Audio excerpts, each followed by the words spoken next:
Contrairement à un moteur essence, le moteur diesel ne comporte pas de papillon des gaz. Sur un moteur diesel, le couple moteur est géré par la quantité de gazole injecté.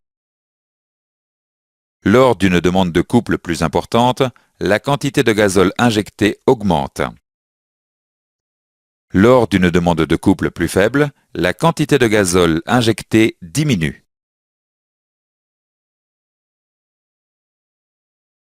Le combustible est pulvérisé en fines gouttelettes par l'injecteur directement dans la chambre de combustion.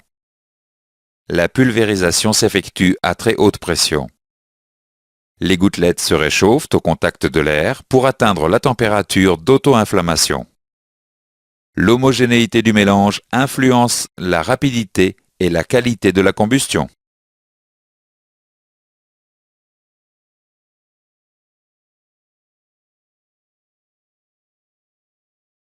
La combustion du mélange, même si elle est détonante, n'est pas instantanée.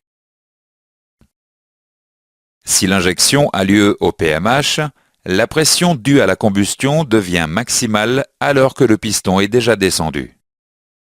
La force exercée sur le piston ne s'applique donc que sur une partie de la détente. Le couple produit est faible. En revanche, si l'injection a lieu avant le PMH, la combustion sera complète au PMH. La pression due à la combustion sera maximale et s'appliquera durant toute la détente. Le couple produit sera plus important. Il est donc nécessaire de commencer l'injection avant la fin de la compression pour obtenir la plus grande efficacité. La combustion du mélange air-gazole est détonante.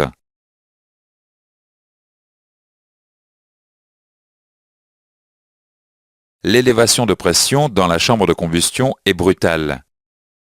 Cette élévation de pression entraîne des vibrations et un bruit de claquement caractéristique des moteurs diesel.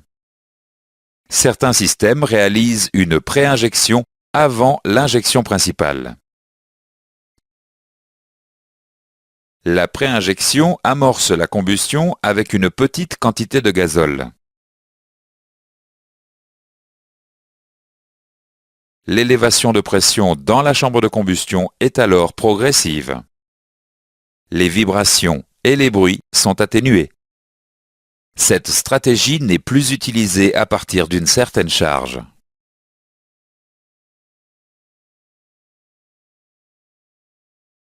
Certains systèmes utilisent également une post-injection pour améliorer le traitement des polluants.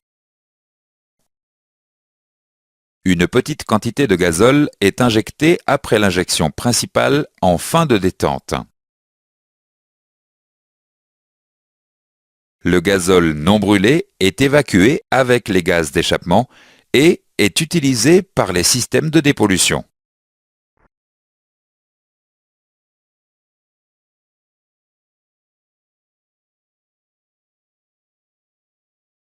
Aujourd'hui, les moteurs diesel adoptent systématiquement un circuit d'air suralimenté. L'utilisation d'un turbocompresseur améliore le rendement du moteur et joue un rôle important dans la dépollution. L'échangeur de température d'air d'admission abaisse la température de l'air comprimé pour augmenter la quantité d'air admise dans les cylindres.